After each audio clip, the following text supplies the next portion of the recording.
सफर में www.jinsatta.com सफर में भारत में रेलवे सबसे बड़ी परिवहन सेवा है। सफर और माल ढुलाई दोनों के लिहाज से रोजाना करोड़ों लोग किसी न किसी दूरी तक रेल से सफर करते हैं। आवश्यक वस्तुओं की आपूर्ति और व्यवसाय की दृष्टि से भी रेलवे की अहमियत जाहिर है, पर सारे महत्व के बावजूद भारतीय रेलवे की दशा संतोषजनक नहीं कही जाएगी।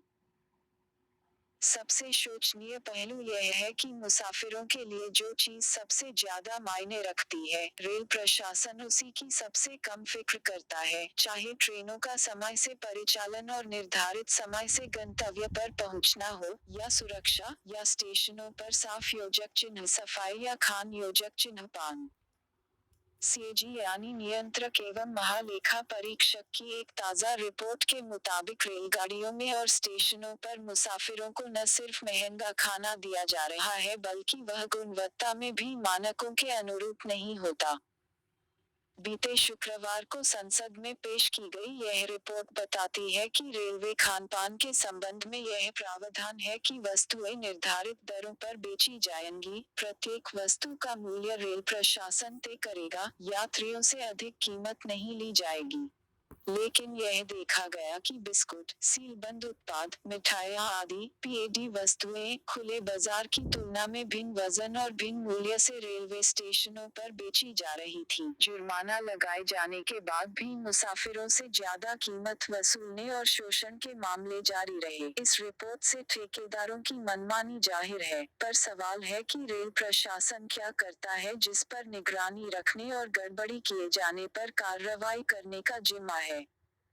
रजिस्ट्रेशन स्टेशनों के अलावा रेलगाड़ियों के भीतर मिलने वाले भोजन को लेकर भी शिकायतें आम हैं। सुस्वादु होना तो दूर, उसे सेहत के लिए निरापद भी नहीं कहा जा सकता। बनाने योजक चिन्ह पकाने के दौरान अपेक्षित सावधानी और सफाई नहीं बरती जाती।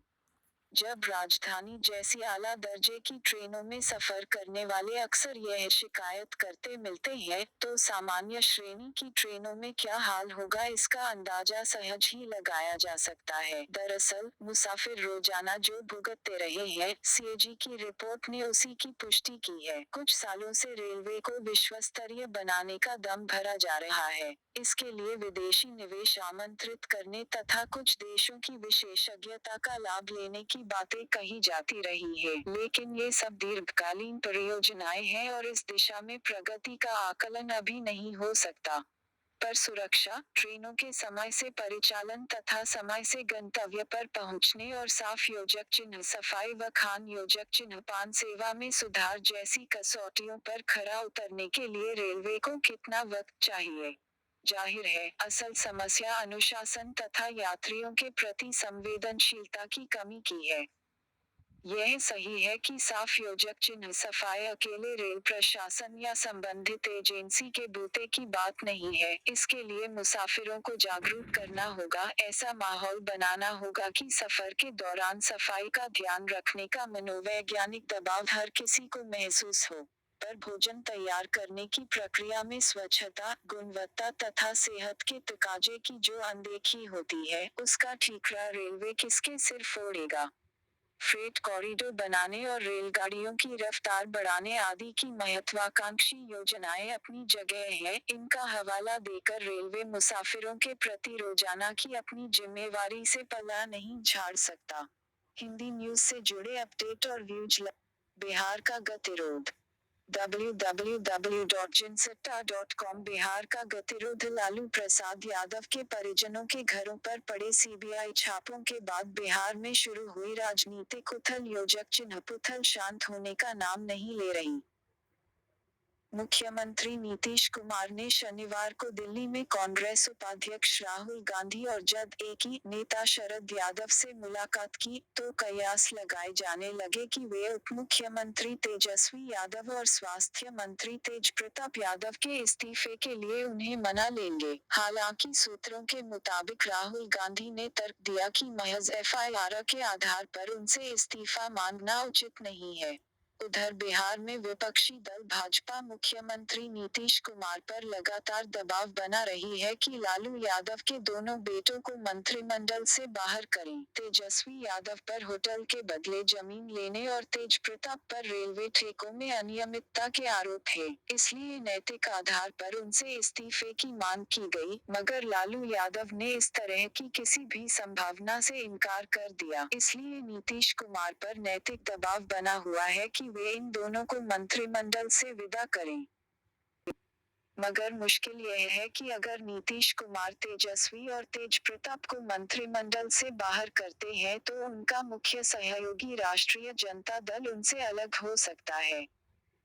इस तरह न सिर्फ उनकी सरकार अल्पमत में आ जाएगी, बल्कि जिन सिद्धांतों पर उन्होंने राष्ट्रीय जनता दल और कांग्रेस के साथ मिलकर महागठबंधन बनाया था और भाजपा को सत्ता से बाहर रखने में कामयाबी हासिल की थी, वे कहीं हाशिए पर चले जाएंगे। राजद के 80 विधायक नीतीश कुमार के साथ हैं। हालांकि सुशील मोदी बहुत पहले ऐलान कर चुके हैं कि वे नीतीश कुमार सरकार पर संकट नहीं आने देंगे, सरकार चलाने में उनकी मदद करेंगे। इशारा साफ है कि वे उन्हें भाजपा के साथ मिलकर सरकार चलाने को उकसा रहे हैं, मगर ऐसा होगा तो नीतीश कुमार के सिद्धांतों पर सवाल उठेंगे। इसलिए राजद लगातार इस बात पर जोर दे रहा है कि वह सांप्रदायिक शक्तियों के खिलाफ अपनी लड़ाई जारी रखेगा।